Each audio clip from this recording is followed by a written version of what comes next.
La filière béton représente en France 550 000 emplois directs et non délocalisables répartis sur tout le territoire. 350 000 entreprises utilisent le béton au quotidien, c'est donc une filière majeure de notre économie. Il existe aujourd'hui de nouveaux bétons, légers, isolants, fibrés, de nouvelles fonctionnalités, béton auto-nettoyant, dépolluant. Suivre l'évolution du marché au plus près des attentes des professionnels et de l'environnement en innovant en permanence, c'est le moteur de cette industrie. Comment la filière béton s'inscrit-elle aujourd'hui dans notre économie? Comment fonctionne-t-elle? Pourquoi ce renouveau du béton? Qui sont les acteurs? Pour suivre ce débat, j'accueille Philippe Gruat, président de la FIB, Fédération de l'industrie du béton, du CERIB, le Centre d'études et de recherche de l'industrie du béton, mais aussi président de la toute nouvelle marque By Béton. Également la présence de Patrick Rougeau, directeur de la division matériaux et technologies du CERIB, Christian Herrera, président de la commission marché-bâtiment de la FIB, Yaru Zuresco, président de la commission marché, travaux publics et génie civil, et enfin Laurent Truchon, directeur bâtiment de Simbéton.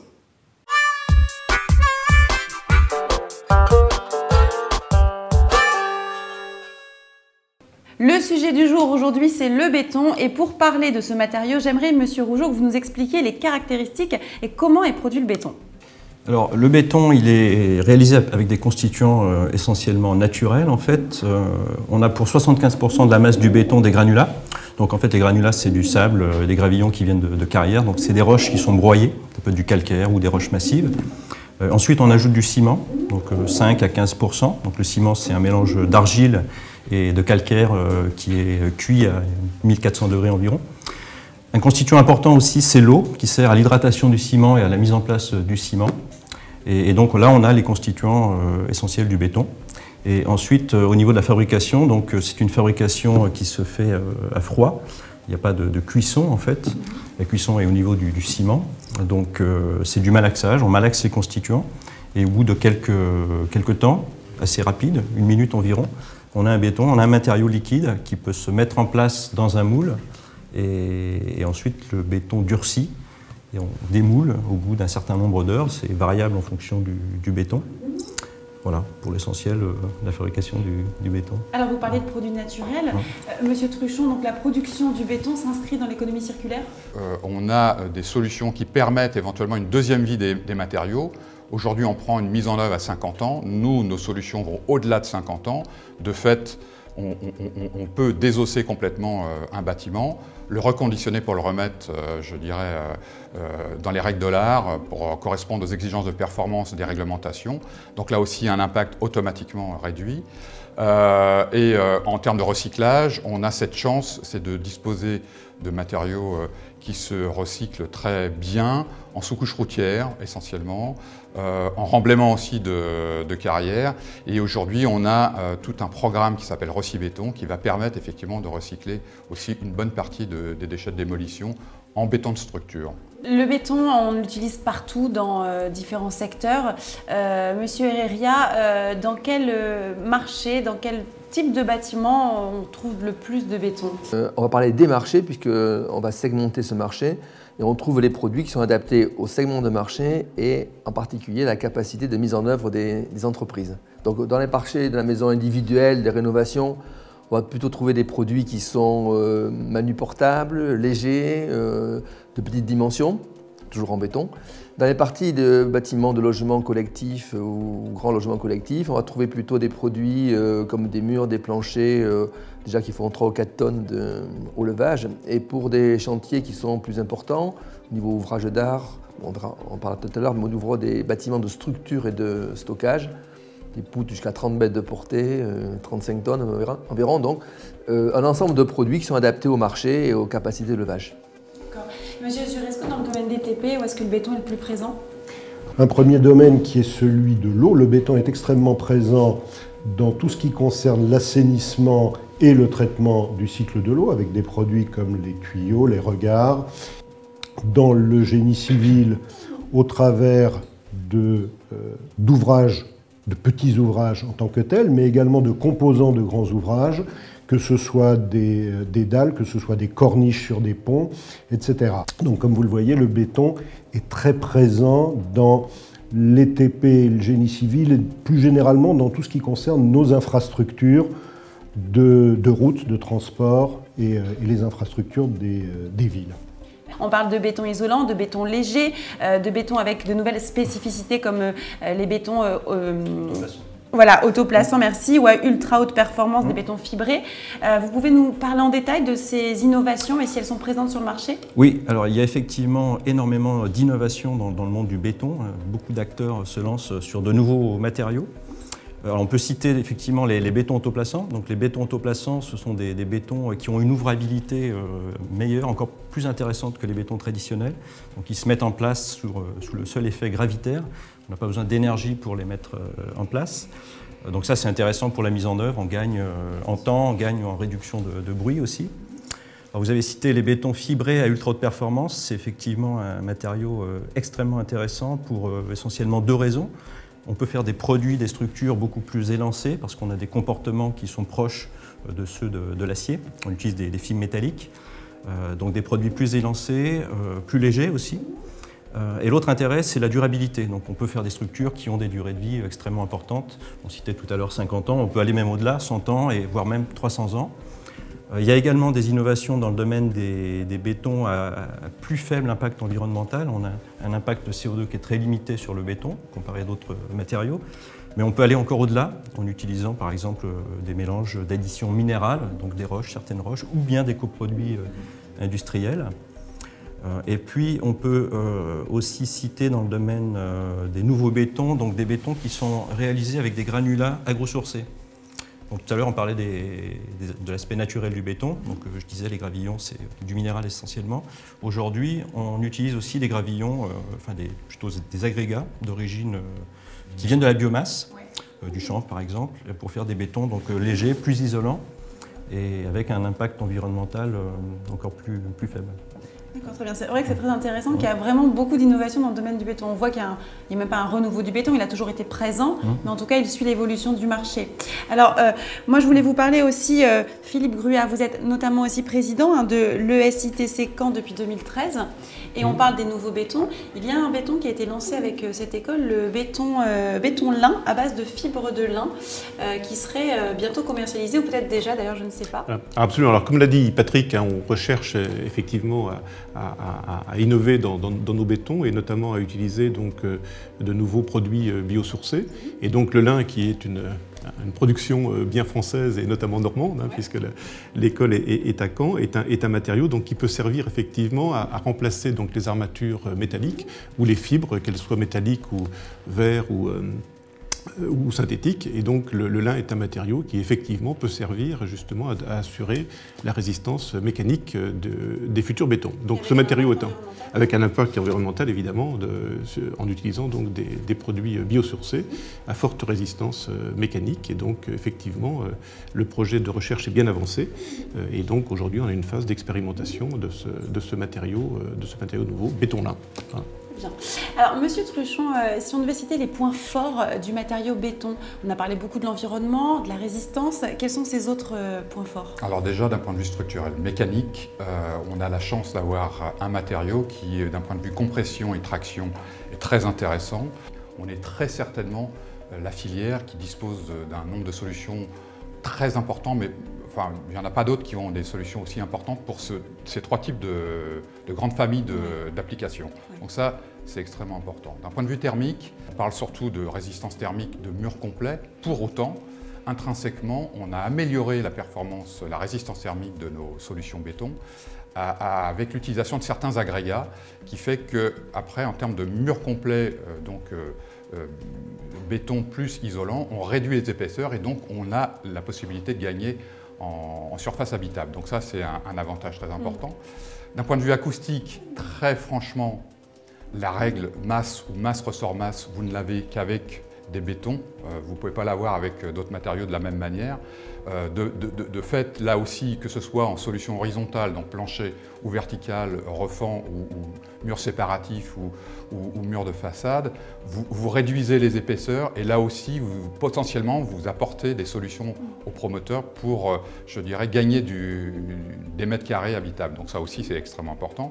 Résistance au feu, je ne vais pas vous faire l'article là-dessus, c'est une question de dimensionnement, mais on est extrêmement performant à ce niveau. D'un point de vue sismique, là aussi, bon, il y a des règles à respecter. Vous savez que de toute façon, nous, tout est encadré par ce qu'on appelle les Eurocodes. Donc, mais on est là aussi extrêmement performant. Au niveau environnemental, on l'a un petit peu évoqué. Qu'est-ce que j'aurais oublié? Bon. Il y a aussi l'alimentarité du béton, c'est-à-dire qu'on peut utiliser le béton, par exemple, pour faire des structures en contact avec l'eau potable. Il n'y a pas de relargage. Il n'y a pas non plus de relargage de composés organiques volatiles. Oui, donc de fait, de ce point de vue-là, effectivement, au niveau composés organiques volatiles, on est totalement neutre. À telle enseigne, c'est qu'on fait des chais dans les grands crus bordelais en béton. On peut aussi rajouter l'inertie thermique, oui, qui est un élément important et qui concourt au confort, et puis également à la santé au niveau de et à la réduction de l'énergie, et donc de fait aussi à la réduction des impacts en CO2. Et le point de vue design aussi du béton, on voit tous ces nouveaux bétons avec des designs, avec des moules. Vous parliez qu'on peut donner la forme qu'on veut au béton. Finalement, avec cette production, on va le mouler. Quels sont les nouveaux designs, les nouvelles innovations pour les architectes notamment? Tout d'abord, il a une gamme de peaux, de couleurs. Également des textures liées à des matrices, donc des matrices du commerce ou des matrices que l'architecte va inventer et créer pour son bâtiment, donc un ensemble d'éléments, de couleurs, de peaux et de textures qui... Quand on met de la fibre optique, par exemple, incrustée dans le béton, ça devient des bétons translucides. Enfin, on peut faire tout ce qu'on veut avec le béton et c'est vraiment un terrain de jeu idéal pour les architectes. Et d'ailleurs, les architectes adorent le béton, ça c'est clair. Alors, il y a d'autres solutions aussi qui sont proposées dans le béton, notamment les solutions préfabriquées en béton sur mesure et modulaire. Qui peut nous expliquer ce que c'est? Peut-être M. Gruat ou... Alors au niveau de la préfabrication, d'abord c'est un axe important au niveau de la productivité sur le chantier. On fabrique en usine, en temps masqué, et on assemble des produits sur le chantier. Donc ces éléments-là permettent de pouvoir aux concepteurs, qu'ils soient architectes, bureaux d'études, thermiciens, de pouvoir concevoir des bâtiments différemment, en intégrant des cahiers des charges différents. Et donc cette préfabrication qui existe depuis tout le temps, reprend aujourd'hui des avantages par rapport aux exigences que nous avons sur nos chantiers. Et donc c'est autour de ça, autour de nouveaux bâtiments, de nouveaux concepts, de principes constructifs que nous travaillons. Il y a une nouvelle marque qui réunit la filière béton by Béton sous l'impulsion de Simbéton, de la FIB et du SNBPE. Monsieur Gruat, pouvez-vous nous présenter cette organisation? Voilà, by Béton, c'est d'abord une marque, comme vous l'avez dit, qui regroupe donc plusieurs acteurs de la filière béton. Et c'est surtout une plateforme digitale à destination de tout public, qu'il s'agisse donc du particulier qui va utiliser le béton, de l'entreprise qui va le poser, du prescripteur qui va le préconiser, et puis de l'ensemble des acteurs concernés par l'utilisation de nos bétons. Donc c'est un moyen de dialoguer, d'amener des solutions, de nous faire connaître. Notre matériau est très présent, mais il ne communique pas assez, et donc c'est ce que nous allons faire au travers de cette plateforme. Donc sous 3 axes, un premier qui est sous l'axe appelé Be-Life, sur l'aspect vivre à l'intérieur du béton, je dirais imaginer des solutions béton pour justement le particulier, le prescripteur. C'est un aspect aussi B2B, c'est comment entreprendre, comment trouver des solutions, je dirais, de construction avec l'ensemble des interlocuteurs. Et puis c'est également Bilab, qui est, comme on l'a évoqué tout à l'heure, un ensemble de solutions innovantes qui sont proposées et discutées donc, avec l'ensemble des interlocuteurs de la filière. Donc lancement actuellement, et donc cette plateforme digitale vient de démarrer, est à disposition donc, de l'ensemble des personnes concernées, quasiment tout public concerné par la construction et le mode de vie à l'intérieur du béton. Est-ce que c'est un matériau coûteux par rapport aux autres? Alors, l'ensemble de nos... Enfin, aujourd'hui, s'il est aussi développé, c'est parce qu'effectivement, c'est assez largement le plus économique et notamment qui amène des solutions. On l'a dit tout à l'heure sur l'aspect, revenir aussi sur l'aspect économique bien évidemment, puisqu'aujourd'hui c'est véritablement le plus employé pour ces raisons-là entre autres, mais aussi pour des questions, enfin vous l'avez dit tout à l'heure, esthétiques, où le matériau massif tel qu'il a pu être construit, parce qu'on fait ce qu'on veut avec du béton, donc on a pu faire du massif, aujourd'hui on fait ce que l'on veut avec du béton, et notamment les ouvrages d'art et beaucoup de bâtiments emblématiques de réalisation très récente aujourd'hui sont faits avec du béton d'une façon extrêmement légère et selon les désirs de l'architecte. On fait ce qu'on veut avec le béton. Hein. On amène les solutions, on les amène sur place et donc beaucoup d'esthétique peut être donnée à ce matériau. Alors pour conclure et pour finir ce débat, qu'est-ce que vous aimeriez chacun à votre tour dire sur le béton, sur les innovations, sur ce qu'il faut faire voilà, pour passer peut-être un message sur la filière béton et cette organisation. Je vais commencer en bout de table par vous, Monsieur Truchon. Alors moi, je pense qu'en termes d'image, effectivement, vous l'avez rappelé tout à l'heure, on n'est pas forcément perçu comme une filière qui soit extrêmement performante d'un point de vue environnemental. Et on peut vous dire d'ores et déjà que pourtant on l'est. Mais pour autant, on peut encore s'améliorer. On a encore des leviers pour ça. Au niveau des ciments en particulier, il va y avoir des ciments qui sont en cours de fabrication, qui seront produits à des températures moindres, donc on va moins dégager de CO2. Donc ça, c'est important. On va recycler de plus en plus aussi en termes de matières premières secondaires, des déchets. Et donc là aussi, la performance au CO2 va être améliorée. En termes je dirais, de mélange aussi, de plus en plus, on va arriver par la chimie à faire des bétons enfin des ciments et ensuite des bétons qui vont aussi être beaucoup plus performants. Donc je pense que là, on a des leviers extrêmement importants. Et je pense que c'est là-dessus en particulier qu'on doit mettre l'accent et qu'on met l'accent. Donc voilà, pour moi, c'est, je dirais, cet aspect-là que je voudrais mettre en avant. Une fois que l'on a cela, on a des possibilités esthétiques, en particulier pour tout ce qui est produits d'aménagement, produits de sol, qui sont de plus en plus variés et où on est capable d'apporter des choses et des renouvellements beaucoup plus importants. À une certaine époque, ces produits étaient quasiment immuables. Aujourd'hui, on est pratiquement sur des effets de mode et avec des produits qui sont réellement sortis d'un design moderne. Puis la deuxième chose, c'est dans les infrastructures, ce qui pourra également venir avec nos produits en béton, qui seront les associations avec des solutions intelligentes, des solutions de traçabilité et des solutions pour nos clients de suivi et de traçabilité. Et puis CRFID, donc ça c'est un autre débat. C'est un autre débat, mais c'est aussi d'actualité aussi. C'est d'actualité et c'est l'une des choses d'avenir également oui. de nos produits et de nos solutions en béton. Cette préfabrication, elle a une chance aujourd'hui de pouvoir s'intégrer dans le BIM, puisque les outils de conception aujourd'hui vont pouvoir mieux exploiter les produits et dès la conception de pouvoir spécifier des produits avec leur géométrie, leurs propriétés, leur interface. Et là-dedans, la préfabrication a énormément de possibilités et c'est certainement un élément qui permettra de pouvoir concevoir, construire et réaliser autrement. Et on rappelle que le béton est inscrit dans la filière BIM et dans le oui, bien sûr. Très largement. Pour ma part, moi je perçois le matériau béton comme un matériau d'avenir, essentiellement pour deux raisons. D'une part parce qu'on a des bétons traditionnels et là on répond plutôt à une exigence qui est liée au fait de devoir faire des matériaux low-tech, donc proximité avec le territoire, faible impact environnemental et aussi un impact sociétal extrêmement positif. Le béton, on le disait tout à l'heure, est très utilisé. Il y a 1 mètre cube de béton par an qui est utilisé dans le monde entier, par habitant. Donc ça, c'est le premier point.